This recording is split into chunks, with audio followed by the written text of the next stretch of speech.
नमस्कार श्रोते हो, श्रीपाद राजम शरणम प्रपद्ये.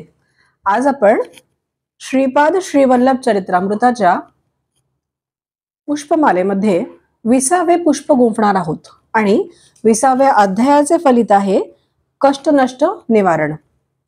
चला तर मग सुरुवात करूया. अध्याय 20 श्रीपाद राजम शरणम प्रपद्ये.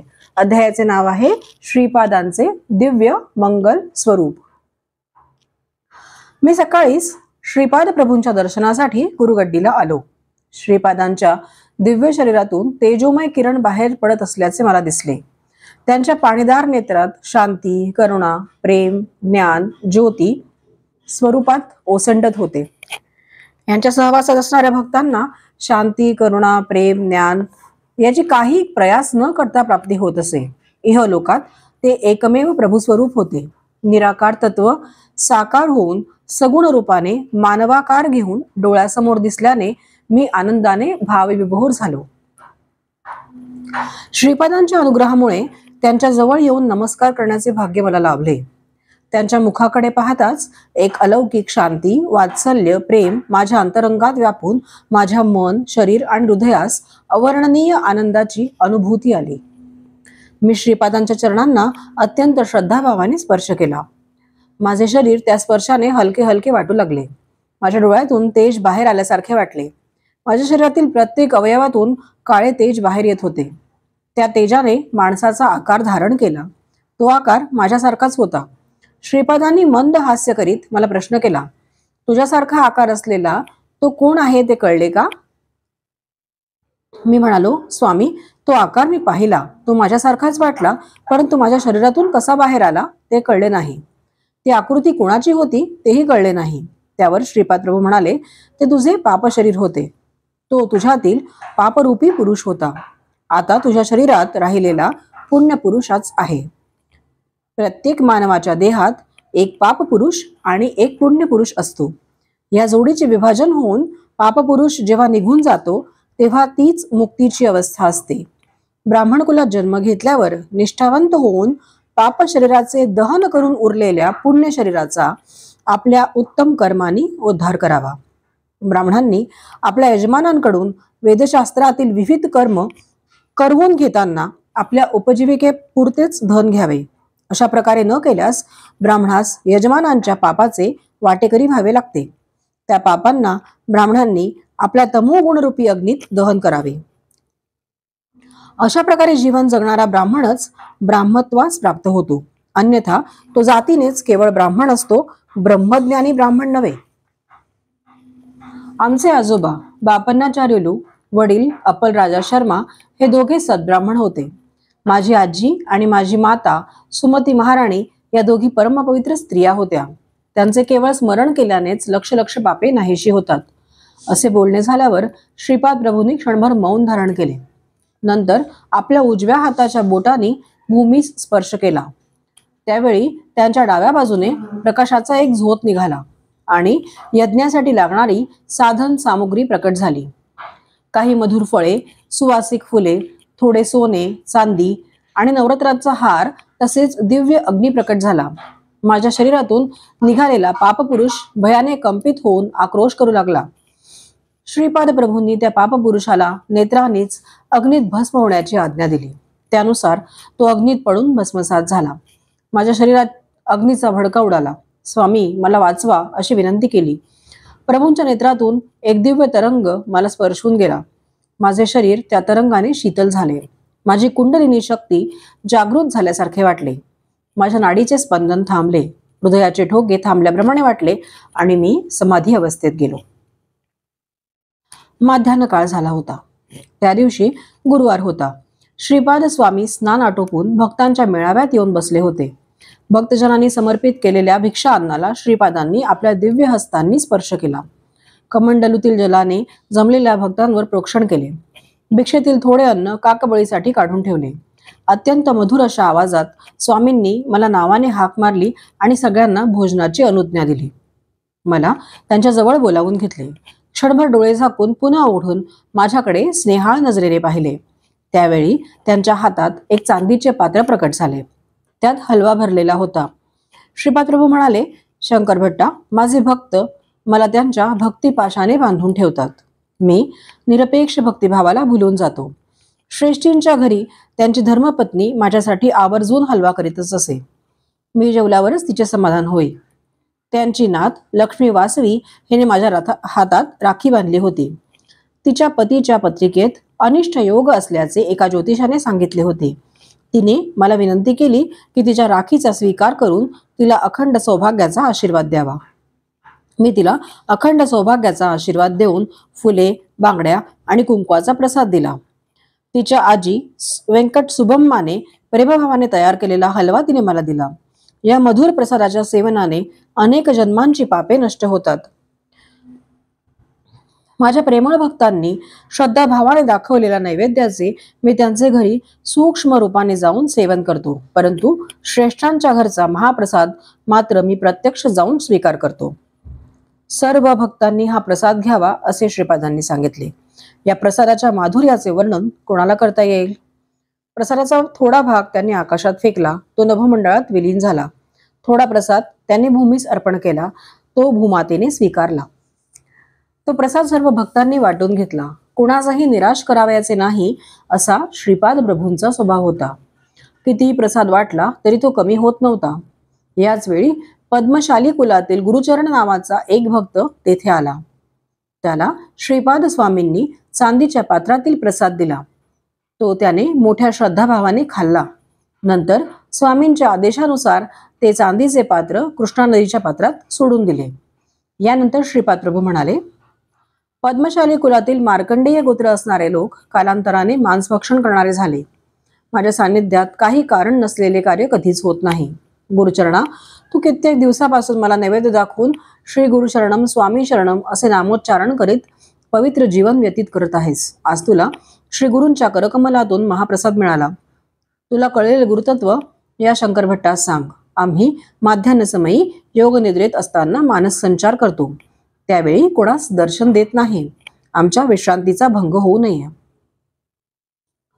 श्री गुरुचरण कलियुगातील एक महान भक्त होता. त्याला योग मार्गाची अत्युच्च स्थिती प्राप्त झाली होती.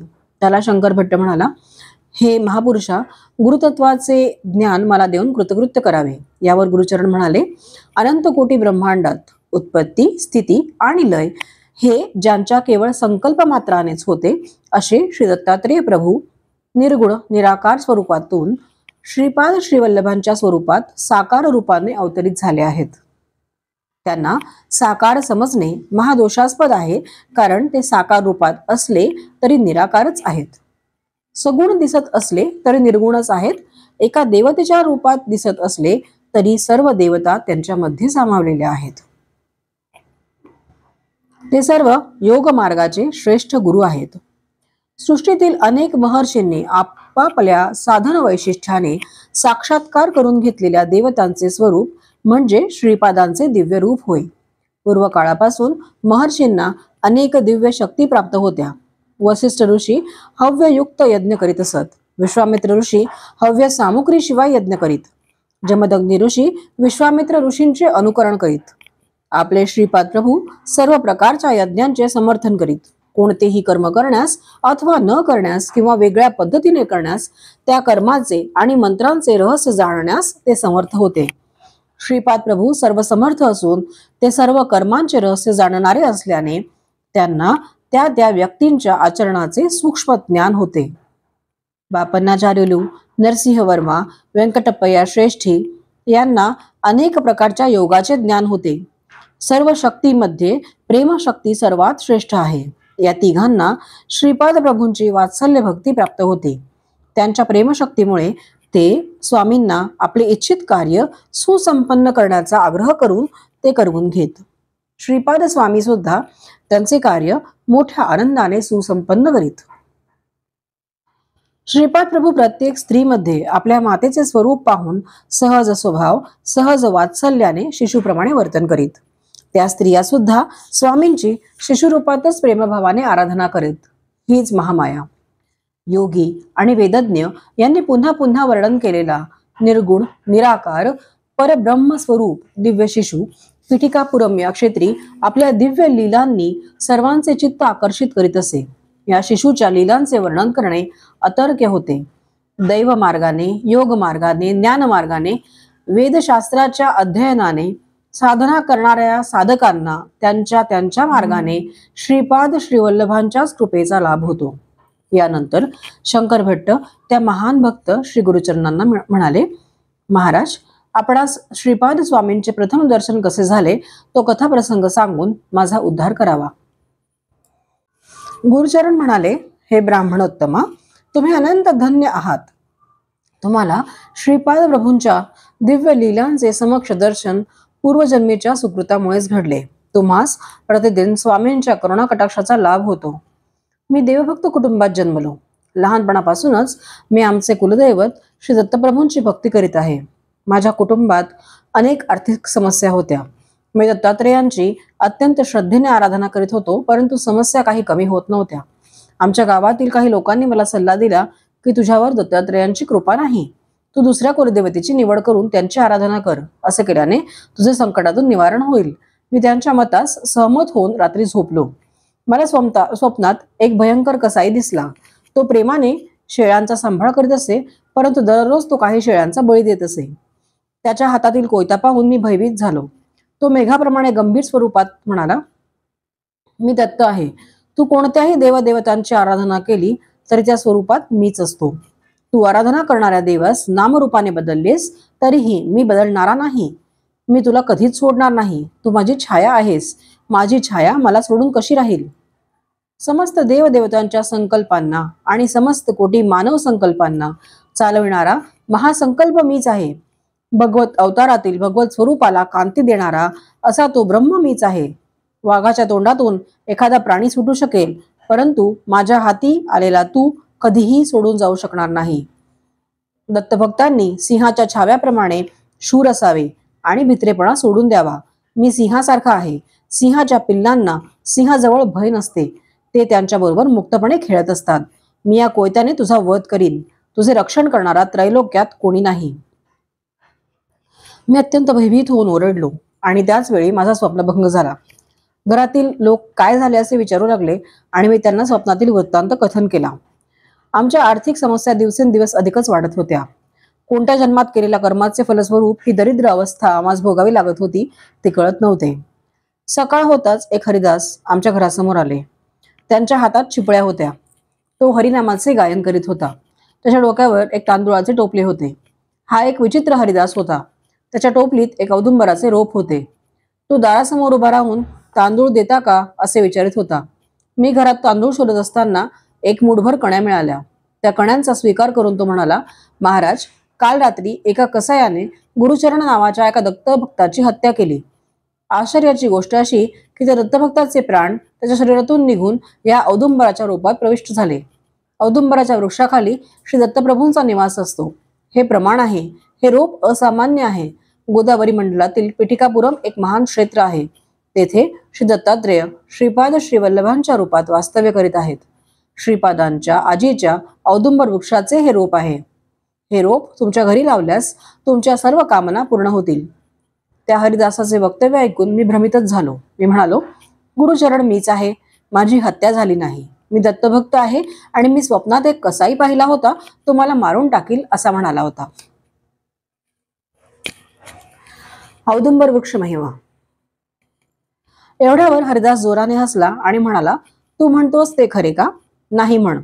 या सृष्टीत असलेल्या अनेक मार्गांचे आदिगुरु म्हणजे दत्तच आहेत. ते भविष्यात घडणाऱ्या घटना जाणतात. त्यांच्या समोर आपणच अगदीच शुद्ध असतो. पत्रिकेत अनिष्ट काळ असे दाखवले असले तरी गुरुदेव त्यांच्या शिष्याला घोर असा मानसिक त्रास, घोर अपमान पचवण्याचे सामर्थ्य प्रदान करतात. घोर कष्टातून बाहेर काढून त्यांचा कर्मक्षय करून त्यांना पुनरुज्जीवन देतात. तसेच अवतारी पुरुष त्यांच्या आश्रितांचे दुःख दूर करून त्यांच्या व्याधी कमी करून त्यांना पुनर्जन्म प्रदान करतात. दत्तात्रेय प्रभू त्यांच्या भक्तांना प्राणशक्ती देऊन त्यांचा नित्य निवास असणाऱ्या औदुंबर वृक्षातून निघणाऱ्या प्राणशक्तीद्वारा आपल्या भक्तांचे रक्षण करतात. अल्पबुद्धीचे साधक मात्र असे समजतात की त्यांच्या शरीरातील प्राणशक्तीमुळे ते जिवंत आहेत. खरे तर ती प्राणशक्ती औदुंबर वृक्षातून निघून भक्ताचा शरीर व्यवहार उत्तमपणे पार पाडू शकते. भक्त मरणावस्थेस असल्यास त्या क्षणी औदुंबर वृक्षातील निघालेली प्राणशक्ती भक्ताच्या शरीरात प्रतिष्ठित होऊन भक्ताचे आयुष्य थोडे वाढते. ही प्राणशक्ती परिपूर्ण असते, कारण प्रत्येक औदुंबराच्या वृक्षामध्ये सूक्ष्म रूपाने श्री दत्तात्रेय प्रतिष्ठित असतात. हरिदासाने सांगितलेला वृत्तांत आश्चर्यचकित करणारा होता. कृष्णदास नावाचा एक व्यापारी त्या मार्गाने जात होता. मी त्या औदुंबर वृक्षाला मोठ्या प्रेमाने आणि भक्तिभावाने वाढवित होतो. काही दिवस असेच गेले. आमचे एक दूरचे नातेवाईक रेशमी कपड्याचा व्यापार करीत असत. ते वृद्ध झाले होते. त्यांना मुलबाळ नव्हते. माझ्यावर त्यांचे प्रेम होते. ते आमच्या घरी वास्तव्याला होते. त्यांनी थोडे धन देऊन रेशमी कपड्याचा व्यापार करण्यास सांगितले आणि ते सुद्धा आमच्या घरी असलेल्या औदुंबराच्या वृक्षास भक्तिभावाने प्रदक्षिणा घालून श्री दत्तप्रभूंची आराधना करीत. आमच्या घरी कोणतीही आपत्ती अथवा संकट आले असता आम्ही औदुंबराला प्रदक्षिणा घालून आमचे दुःख निवारण करण्यास सांगत असू. आमच्या याचना दत्तप्रभूंना कळत असत. ही आमची संकटे दत्तकृपेने दूर होत होती. श्री दत्तप्रभूंना नवस केला असता तो औदुंबराच्या वृक्षाकडूनच पूर्ण होत असे. औदुंबराच्या वृक्षाची सेवा करणे दत्तभक्तांचा महत्वाचा विधी होता. घरात औदुंबराचे झाड असणे म्हणजे साक्षात दत्तात्रेयच घरात असल्यासारखे होते. औदुंबराचा महिमा वर्णावा तितका कमीच.